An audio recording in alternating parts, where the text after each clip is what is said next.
Lévitique chapitre 24. L'Éternel parla à Moïse et dit, ordonne aux enfants d'Israël de t'apporter pour le chandelier de l'huile pure d'olive concassée, afin d'entretenir les lampes continuellement.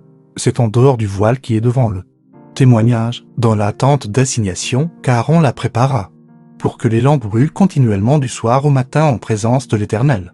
C'est une loi perpétuelle pour vos descendants.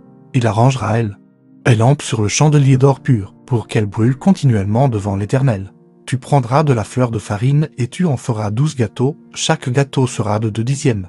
Tu les placeras en 2 piles, 6 par pile, sur la table d'or pur devant l'Éternel. Tu mettras de l'encens pur sur chaque pile et il sera sur le pain comme souvenir, comme une offrande consumée par le feu devant l'Éternel, chaque jour de sabbat.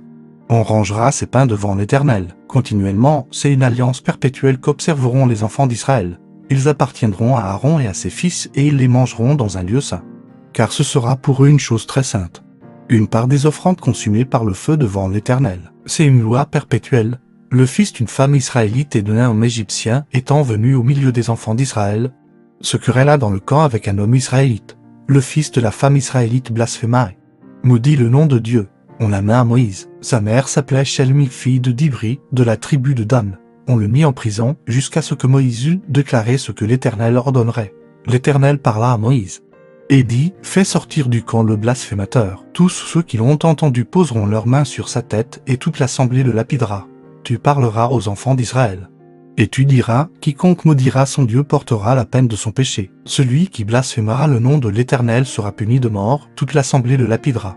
Qu'il soit étranger ou indigène, il mourra pour avoir blasphémé le nom de Dieu. Celui qui frappera un homme mortellement sera puni de mort. Celui qui frappera un animal mortellement le remplacera, vie pour vie. Si quelqu'un blesse son prochain, il lui sera fait comme il a fait, fracture pour fracture, œil pour œil, dent pour dent. Il lui sera fait la même blessure qu'il a faite à son prochain. Celui qui tuera un animal le remplacera, mais celui qui tuera un homme sera puni de mort.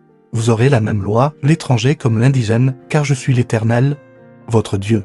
Moïse parla aux enfants d'Israël, ils firent sortir du camp le blasphémateur, et ils le lapidèrent. Les enfants d'Israël se conformèrent à l'ordre que l'Éternel avait donné à Moïse.